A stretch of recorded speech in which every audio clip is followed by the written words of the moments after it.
आगे जो अलंकार है उसका नाम है रूपक अलंकार। तो आज हम पढ़ने वाले हैं रूपक अलंकार, ठीक है। तो आप में से कई बच्चे हैं जो इंटरमीडिएट में भी पढ़े होंगे रूपक अलंकार क्या होता है। तो याद अगर आ रहा हो तो थोड़ा सा बताने का प्रयास करो कि रूपक अलंकार किसे कहते हैं। बहुत बढ़िया, ठीक है ना। देखो, इसमें कहा जाता है कि जहाँ उपमेय में उपमान का भेद रहित आरोप किया जाए, या फिर जहाँ उपमेय में उपमान का अभेद आरोप हो, वहाँ पे रूपक अलंकार होता है, ठीक है।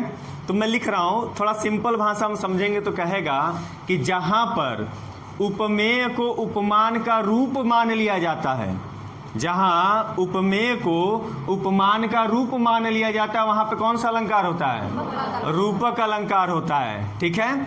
मतलब जहाँ पे एक वस्तु को दूसरी वस्तु के जैसा मान लिया जाता है, वहाँ पे हमारा कौन सा अलंकार होता है? रूपक अलंकार होता है। जैसे मैं लिख रहा हूँ यहाँ पे, तो पहले आप कह सकते हो जहाँ उपमेय में उपमान का अभेद आरोप किया जाए, अभेद कहो या भेद रहित कहो, बात एक ही है, अभेद आरोप किया जाए, वहाँ क्या होता है बाबू? वहाँ रूपक अलंकार होता है, वहाँ रूपक अलंकार होता है, ठीक है। आपको अगर ये कठिन लग रहा हो तो एक और मैं परिभाषा लिख देता हूँ, इसी को हम या करके लिख दे रहे हैं। या आप ऐसे भी कह सकते हो जहाँ उपमेय को उपमान मान लिया जाए, है ना, जहाँ उपमेय को क्या मान लिया जाए? उपमान रूप मान लिया जाए, वहाँ पे रूपक अलंकार होगा, ठीक है। तो जहाँ उपमेय को उपमान का रूप मान लिया जाए, वहाँ क्या होता है बाबू? वहाँ रूपक अलंकार होता है। क्लियर है? समझ पा रहे हो आप लोग? तो जहाँ पर उपमेय को क्या मान लिया जाए? उपमान का ही एक रूप मान लिया जाए, वहाँ पर कौन सा अलंकार होगा? रूपक अलंकार होगा, ठीक है। जैसे आप लोग उदाहरण पढ़ रहे होंगे, उदाहरण चरण कमल बंदाओ हरिराई पढ़े हैं, एग्जाम्पल के माध्यम से हम समझ रहे हैं। उससे पहले एक और चीज़ देखो, मैं आपको एक और चीज़ बता रहा हूँ, पहचान। क्या बता रहा हूँ? पहचान। आप किसी भी वाक्य में कैसे पहचान पाओगे? एक सिंपल सा तरीका, एक सिंपल सा ट्रिक है कि हम कैसे पहचानेंगे कि उस वाक्य में रूपक अलंकार ही मौजूद है ना। तो आप जब किसी वाक्य का अर्थ निकालो ना, क्या निकालो? अर्थ। अगर किसी का अर्थ निकाल रहे हो और उस अर्थ में रूपी शब्द आ गया है, कौन सा शब्द आ गया बाबू? रूपी शब्द आ गया है ना। रूपी शब्द आ गया है तो आप समझ लीजिएगा कि वहाँ पे किस अलंकार की बात हो रही है? रूपक अलंकार की बात हो रही है। अब ये रूपी शब्द कैसे आएगा, मैं अभी जब उदाहरण बताऊंगा तो आपको समझ में आएगा, ठीक है। तो आप ये याद रखिएगा। फिर एक और चीज़ याद रखिएगा, योजक चिन्ह का क्या याद रखना है बाबू? योजक चिन्ह। योजक चिन्ह, योजक चिन्ह क्या होता है बाबू? जो बीच में दो शब्दों के बीच में ऐसे लगा होता है, जो दो शब्दों के बीच में ऐसे लगा होता है, उसको हम क्या कहते हैं? योजक चिन्ह कहते हैं। और एक और चीज़ आपको याद रखना है, वो क्या है? याद ये रखना है कि जो योजक चिन्ह है वो उपमेय और उपमान के बीच में हो। किसके बीच में हो? उपमेय और उपमान के बीच में हो, तब वहाँ पे रूपक अलंकार हम मानेंगे, ठीक है ना। जैसे चंद्र सा अगर हम लिखें, चंद्र सा, तो यहाँ पे भी तो योजक चिन्ह आ गया, लेकिन यहाँ पे उपमेय और उपमान की बात नहीं हो रही है। तो ऐसे शब्द आएगा तो वहाँ पे मत फंस जाइएगा कि ये रूपक है ना। यहाँ पे उपमेय होगा और यहाँ पे उपमान होगा। यहाँ पे वो शब्द होगा जिसकी विशेषता बताई जाएगी, यहाँ पे वो शब्द होगा जिससे उसकी तुलना की जाएगी, ठीक है। तब जाके हमारा उपमेय उपमान और उनके बीच में जब योजक होगा तब हम कहेंगे कि वहाँ पर रूपक अलंकार है। बात समझ में आ रही है? तो यहाँ पे हमें क्या ध्यान देना है कि जो योजक चिन्ह है वो उपमेय और उपमान के बीच में होना चाहिए। क्लियर है? जैसे देखो ध्यान से, अगर हम एग्जाम्पल के माध्यम से इसे समझें तो आप एक उदाहरण जानते हो, कहता है चरण कमल, चरण कमल बंदो हरि राई। अब चरण कमल बंदो हरि राई, अब एक उदाहरण है, वाक्य है। अब इसको देखिए, कह रहा है चरण कमल बंदो हरिराई। इसका मतलब पहले हम समझेंगे। जब मतलब समझेंगे तो हम देखने का प्रयास करेंगे क्या रूपी शब्द आ रहा है, क्या योजक चिन्ह दिया हुआ है क्या, है ना। तो सिंपल सा हमें दिखाई दे रहा है चरण कमल बंदो हरिराई। तो चरण कमल में हम देख पा रहे हैं योजक चिन्ह लगा हुआ है। हम ऐसे भी अंदाजा लगा लेंगे कि योजक चिन्ह लगा है और चरण और कमल ये उपमेय है, उपमान है ना। तो जब लगा है तो हम डायरेक्ट भी कह सकते हैं कि यह रूपक अलंकार। लेकिन फिर हम देखेंगे इसका अर्थ निकाल के। इसका अर्थ क्या होगा, कह रहा है चरण कमल बंदो हरिराई, मतलब मैं हरि की, हरि का मतलब विष्णु भगवान की बात हो रही है, मैं हरि की कमल रूपी चरण की वंदना करता हूँ। बंदो का मतलब वंदना करता हूँ।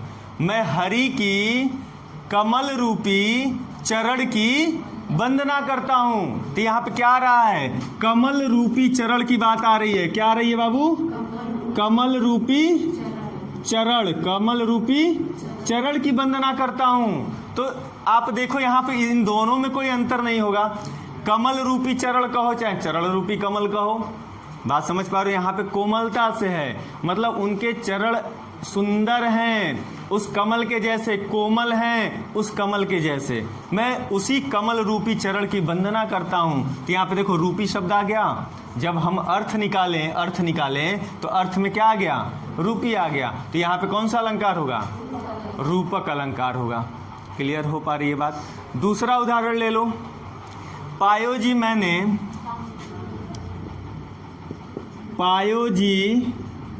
मैंने राम रतन धन पायो। आप लोगों को गाना याद आ रहा होगा, आप लोगों को याद आ रहा होगा प्रेम रतन धन पायो। याद आ रहा है, किस मूवी का गाना है? मूवी का नाम सलमान खान। प्रेम रतन धन पायो किस मूवी का गाना है? देख लो, इतने देख लीजिए, ये फिल्म देखने वाले बच्चे हैं।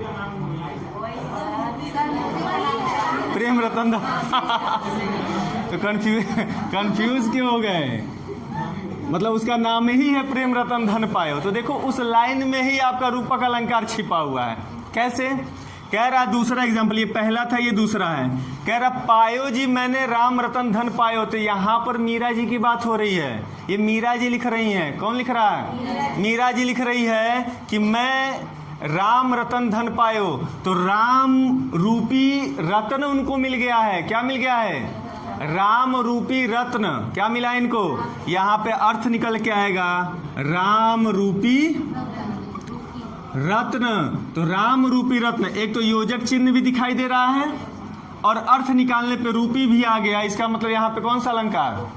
रूपक अलंकार। मीरा जी कह रही हैं कि मुझे राम रूपी रत्न जो मिला है वही मेरे लिए धन के बराबर है, संपत्ति के बराबर है। वही मेरी संपत्ति है जो राम रत्न मिला है मुझे। ठीक है, तो इस अर्थ से भी हमें पता चला रूपी आ गया है और यहाँ पे योजक चिन्ह आ गया है। तो हम पता कर लेंगे क्या है, रूपक अलंकार है। क्लियर हो रही है बात। तीसरा उदाहरण ले लो। मैया मैं तो चंद्र खिलौना ले हो, एक उदाहरण है। मैया मैं तो चंद्र खिलौना ले हो। ठीक है, अब इसमें बता दो कौन सा अलंकार। सबसे पहले देखो योजक चिन्ह दिखाई दिया क्या? मतलब योजक चिन्ह दिखाई दे दिया ना। उपमेय और उपमान दोनों है। उसी से अंदाजा लग गया कि यह कौन सा अलंकार है। अब इसका अर्थ निकाल के देखो रूपी आ रहा है कि नहीं आ रहा है ना। तो चंद्र खिलौनों ले हो। मैया, ये कृष्ण भगवान की बात हो रही है। कृष्ण कह रहे हैं मैया मुझे तो चंद्र रूपी खिलौना चाहिए। मुझे कौन सा खिलौना चाहिए? चंद्र रूपी खिलौना चाहिए, चंद्रमा जैसा खिलौना चाहिए, है ना। तो यहाँ पे एक शब्द आ रहा है चंद्र रूपी। कौन सा बाबू?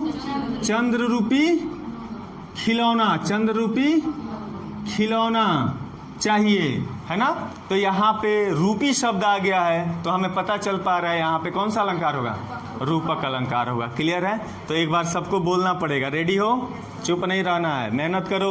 तो चलो बता दो रूपक अलंकार किसे कहते हैं? बोलो बोलो, ठीक है। दूसरा परिभाषा बताओ। रूपक अलंकार होता है जहां उपमेय को ही उपमान का रूप मान लिया जाएगा, वहां पे रूपक अलंकार होगा। जैसे मान लो उदाहरण के तौर पे अभिषेक और अखिलेश, अखिलेश और अभिषेक दोनों जुड़वा भाई हैं, और उनको जब एक पास खड़ा कर दोगे तो आपको भेद करना मुश्किल हो जाएगा, अंतर करना मुश्किल हो जाएगा कि कौन सा अखिलेश है और कौन सा अभिषेक है ना। जैसे इसकी बहन आई थी उस दिन, है ना, रेहाना और अफसाना, अफसाना नाम था ना उसका, तो रेहाना और अफसाना दोनों बहन, लग ही नहीं रहा था कौन रेहाना है कौन अफसाना है। तो इस तरह का जहां पे आपको कंफ्यूजन क्रिएट हो, समझ लेना रूपक चल रहा है, मतलब उसी का रूप, उसी का जेरोक्स कॉपी है। तो जहां पे जेरोक्स कॉपी मिल जाए, उसी के जैसी जैसी की बात हो, वहां पे आप क्या समझना, रूपक अलंकार है। बात समझ पा रहे हो? चलिए ठीक है, लिख लीजिए। तो देखो रूपक अलंकार बहुत ही इजी है। अगर ये भाषा आपको नहीं समझ में आ रही है तो ऐसे समझो कि जहाँ पे दो वस्तुओं के बीच इतनी ज़्यादा समानता हो गई है ना, दो वस्तुओं के बीच इतनी ज़्यादा समानता हो गई है कि उनके अंदर भेद करना मुश्किल हो रहा है आपको, मतलब उनके बीच का अंतर निकालने में आपको मुश्किल आ रही है, तो वहाँ पे कौन सा अलंकार होगा, रूपक अलंकार। मतलब दो वस्तुओं के बीच इतनी ज़्यादा समानता मिलेगी कि आप उनके बीच का अंतर ही नहीं निकाल पाओगे, तो वहाँ पे हमारा होगा रूपक अलंकार। क्लियर हो गई बात? चलिए मिटा दूँ।